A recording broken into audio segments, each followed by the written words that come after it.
ವಿಶ್ವವಿಖ್ಯಾತ ಬೆಂಗಳೂರು ಕರಗ ಅದ್ದೂರಿಯಾಗಿ ನಡೆದಿದೆ.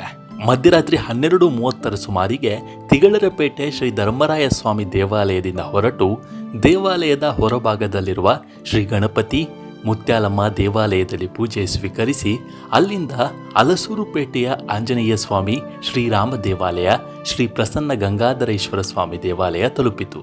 ನಂತರ ನಗರ್ತರಪೇಟೆಯ ಶ್ರೀ ವೇಣುಗೋಪಾಲ ಸ್ವಾಮಿ ದೇವಾಲಯದಿಂದ ನಗರೇಶ್ವರ ಸ್ವಾಮಿ ದೇವಾಲಯ, ಸಿದ್ದಣ್ಣಗಲ್ಲಿ ಬೈರೇದೇವರ ದೇವಾಲಯದ ಮಾರ್ಗವಾಗಿ ಕಬ್ಬನ್ಪೇಟೆ 14ನೇ ಕ್ರಾಸ್ನಲ್ಲಿರುವ ಶ್ರೀರಾಮ ಸೇವಾ ಮಂದಿರ, 15ನೇ ಗಲ್ಲಿ ಮತ್ತು ಆಂಜನೇಯ ಸ್ವಾಮಿ ದೇವಾಲಯದ ಮಾರ್ಗದಲ್ಲಿ ಸಾಗಿತು.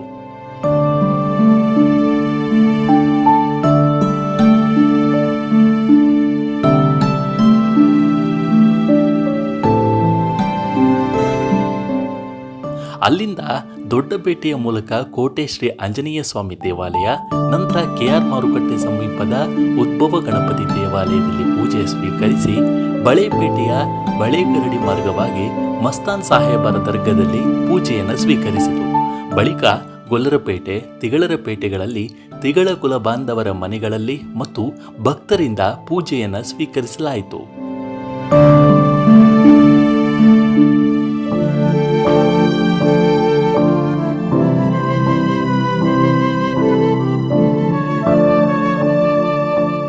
ಅನಂತರ ಹಾಲು ಬೀದಿ ಕಬ್ಬನ್ಪೇಟೆ ಮೂಲಕ ಸುಣ್ಣಕಲ್ ಪೇಟೆ ಮಾರ್ಗವಾಗಿ ಕುಲಪುರೋಹಿತರ ಮನೆಗಳಲ್ಲಿ ಪೂಜಾದಿಗಳನ್ನು ಸ್ವೀಕರಿಸಿ ನರಸಿಂಹ ಜೋಯಿಸ್ ಗಲ್ಲಿ ಮೂಲಕ ಹಾದು ಬೆಳಗ್ಗೆ 6 ಗಂಟೆ ಸುಮಾರಿಗೆ ದ್ರೌಪದಿ ದೇವಿಯ ಕರಗವು ವಾಪಸ್ ಶ್ರೀ ಧರ್ಮರಾಯ ಸ್ವಾಮಿ ದೇವಸ್ಥಾನ ತಲುಪಿತು.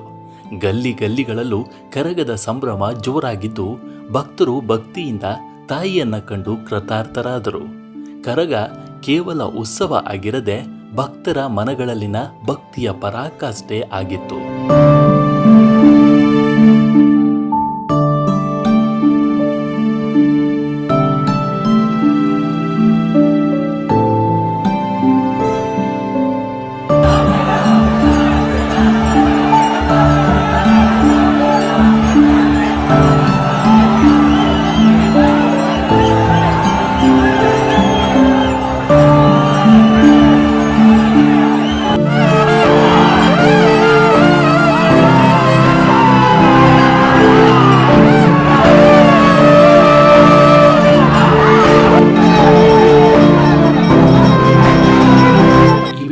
ಇಷ್ಟ ಆಗಿದ್ರೆ ಲೈಕ್ ಮಾಡಿ, ಶೇರ್ ಮಾಡಿ ಮತ್ತು ನಮ್ಮ ಚಾನೆಲ್ ಅನ್ನು ಸಬ್ಸ್ಕ್ರೈಬ್ ಮಾಡಿ.